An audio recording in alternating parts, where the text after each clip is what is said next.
Bagaimana menumbuhkan agar menikmati lezatnya sholat malam? Saya teringat perkataan salaful ummah. Salaful ummah itu ada yang berkata, "Sholaitul laila arba'ina sanatan wa tadawwaqtu baqiyata umri." Aku ini sholat malam 40 tahun berturut-turut gitu. Dan aku baru merasakan nikmatnya sholat malam setelah melewati 40 tahun itu baru kerasa nikmatnya. Merasakan kenikmatan dalam ibadah itu panjang betul. Dan itu dilewati dengan 4 cara. Dilewati dengan 4 jalan. Satu harus dipaksa dulu. Yang kedua dibiasakan. Kalau sudah terpaksa, terbiasa. Setelah itu menjadi kebutuhan. Setelah menjadi kebutuhan, baru kemudian menjadi kenikmatan. Pertama kali harus dipaksa. Memang harus dipaksa, iya. Berarti tidak ikhlas toh. Loh, definisi ikhlas itu apa sih? Kadang-kadang kita sering salah deh mendefinisikan ikhlas itu.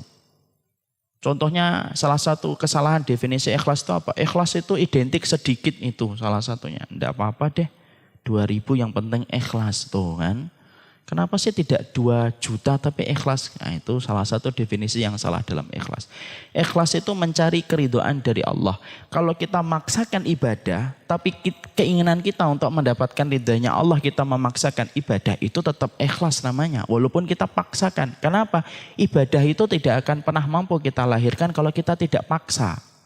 Kalau sudah dipaksa, kemudian jadi kebiasaan. Kalau sudah jadi kebiasaan, kemudian menjadi kebutuhan. Kalau sudah jadi kebutuhan, baru tumbuh itu kenikmatan. Menumbuhkan kenikmatan itu prosesnya panjang.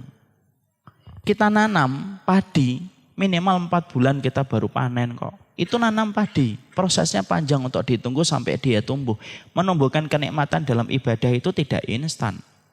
Makanya biasanya kalau ada orang instan mendapatkan sesuatu, hilangnya juga instan. Karena memang kenikmatan ibadah itu lama. Contoh yang paling gampang nih. Sholat di dalam kita berjamaah. Kalau kita sholat berjamaah itu maka kemudian kita disunahkan untuk rapat bahunya, rapat kakinya. Pertama kali dulu ketika kita baru membaca hadisnya. Dan kemudian kita belajar untuk mengamalkan pertama kali bahwasanya di dalam sholat itu kita merapatkan bahu dan merapatkan kaki dan itu lebih baik. Pertama kali mengamalkan, mungkin masih risih. Ya Allah, karena kaki itu kalau ketemu dengan kaki orang lain itu kan risih Pak. Saya masih ingat dulu ketika pertama kali di pondok, sholat di masjid kampung saya, tidak pernah kayak gitu, tiba-tiba di pondok harus gitu. Pertama kali nempelkan kaki itu risih atau tidak risih? Risih. 1 hari pertama. 2 hari, 3 hari, 4 hari, 5 hari kita terus gitu. Kita biasakan. Lama-lama jadi kebutuhan. Lama-lama jadi kenikmatan. Akhirnya kalau kita sholat. Kemudian ternyata yang di samping kita nggak mau untuk merapatkan tubuhnya. Nggak mau merapatkan bahunya ataupun kakinya. Kita terasa ada yang kurang. Akhirnya apa? Kadang-kadang kita cari. Geser. Kalau geser itu para ulama menyampaikan sekali saja.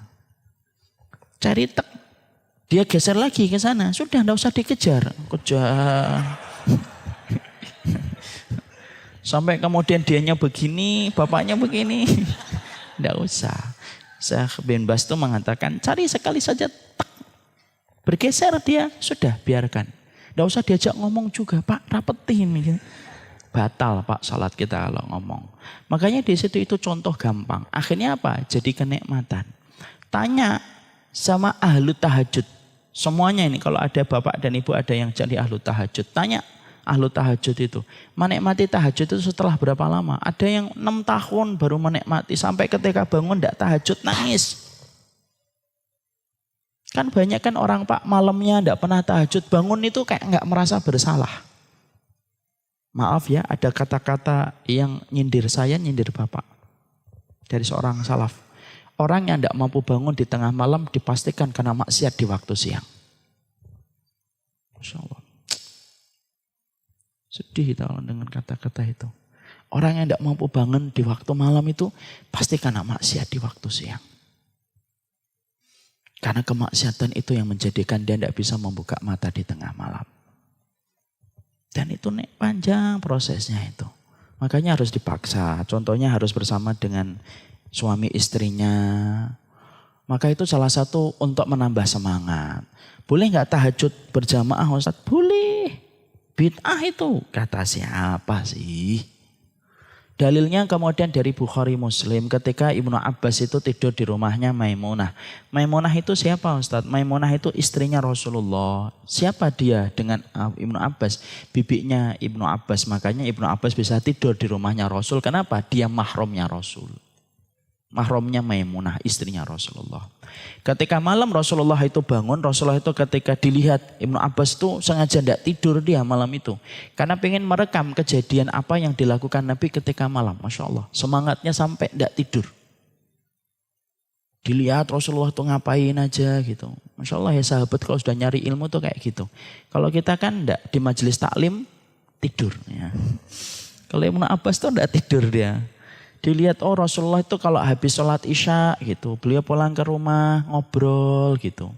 Dengan istrinya. Jadi maaf ya sebelum orang barat itu berkoar-koar tentang teori pilotok ya. Bicara di atas bantal itu sebenarnya sudah ada dalam sunnah. Nabi itu kalau habis sholat isya cepat-cepat pulang ngobrol dulu dengan istrinya. Makanya istri kita itu butuh pelampiasan untuk cerita Pak. Kadang-kadang ceritanya ada hal yang tidak penting. Iya memang begitu. Memang. Yang penting dia cerita. Bi tadi ada kecoa. Oh iya Masya Allah. Makanya kalau bapak diceritain istri itu walaupun sudah berulang-ulang itu. Jadikanlah kita kayak baru mendengar pertama kali itu. Padahal itu sudah 7 kali disampaikan. Oh gitu ya. Nah gitu. Rasulullah ngobrol dengan istrinya ketika habis isya. Ngobrol apa saja, istrinya ngobrol, dengerin aja, didengerin. Karena Rasulullah itu pernah diceritain Aisyah itu panjang, betul Pak, Rasulullah itu dengerin aja. Dan saya baru tahu ketika baca buku, mendengar itu seni tingkat tinggi suami. Allah alam bisawab, semoga kita mampu untuk melakukan itu.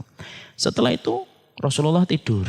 Bangun tengah malam. Jadi Rasulullah itu membagi malamnya 3. Habis isya tidur, tengah malam bangun, kemudian menjelang akhir tidur lagi.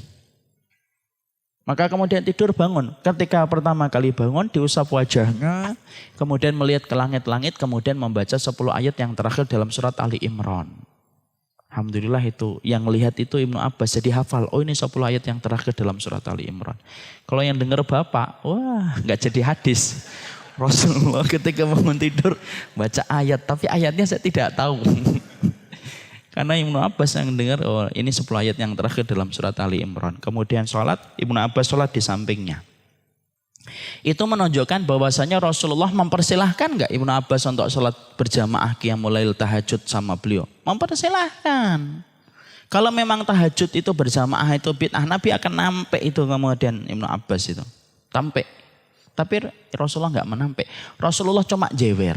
Tapi jewernya itu bukan untuk menampek sholat tahajudnya Ibnu Abbas. Tapi memindahkan posisinya Ibnu Abbas. Jadi begini Ibnu Abbas itu sholatnya di samping kirinya Nabi.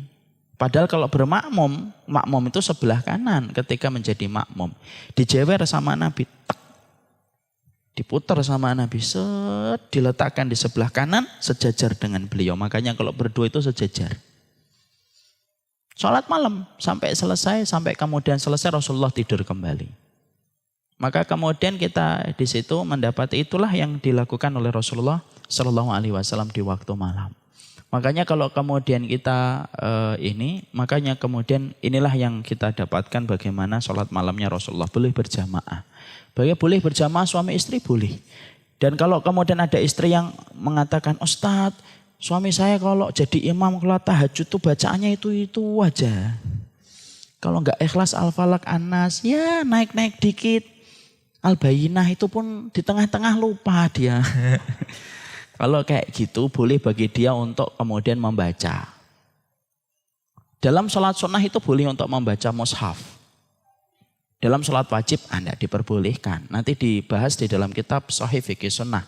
Di situ Ibunda Aisyah itu membaca Al-Quran ketika mengimami para budaknya ketika pada waktu Ramadan.